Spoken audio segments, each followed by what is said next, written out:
There's documented cases of head lice going back about 5,000 years to the tombs of the pharaohs. However, I can remember when I was working in England some years ago, we were sent some hair specimens from remains that were discovered in the peat bogs in northern England. And they were, I think, 50 to 100,000 years old. And we found remnants of an insect there. Now, we could never absolutely determine it was a head louse, but it looked like one, and so I suspect they go back hundreds of thousands of years. Head lice are blood-sucking parasites that live on the human scalp. Head lice range in colour from light brown to grey or black and have 6 legs. At the end of each leg is a hook-like claw that the lice use to hold onto the hair. They have 3 growth stages, which include nit or egg, nymph or larva, and adult. An adult louse is about the size of a sesame seed. Head lice are different to body lice and pubic lice and do not carry disease or cause any harm other than an itchy scalp. They do not live anywhere other than in the human hair on the head.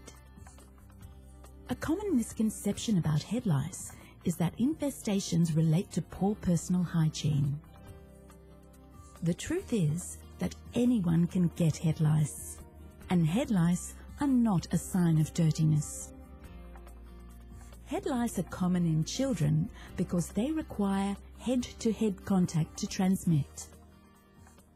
Head lice are spread from person to person, usually by what's called head-to-head contact, so close contact.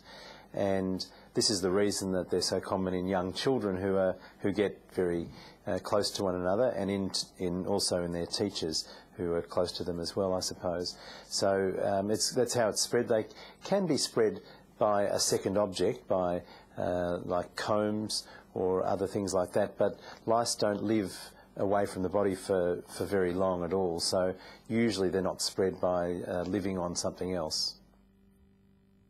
Lice do not jump or fly from person to person. They are wingless creatures. Head lice are tiny little insects. They're about the size of a sesame seed. They don't have wings. They don't have pogo sticks, they can't jump, they can't fly, they tend to move from person to person by close contact. So we think that they can probably move centimetres, but not metres. Head lice infections are a common childhood condition.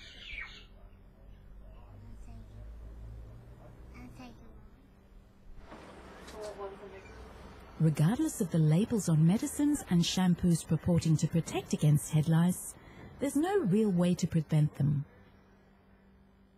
There are a number of medicines and other things that are used and are said to prevent head lice. The reality is that there's no reliable way of preventing them. In societies where people brush their hair a lot, head lice are slightly less common.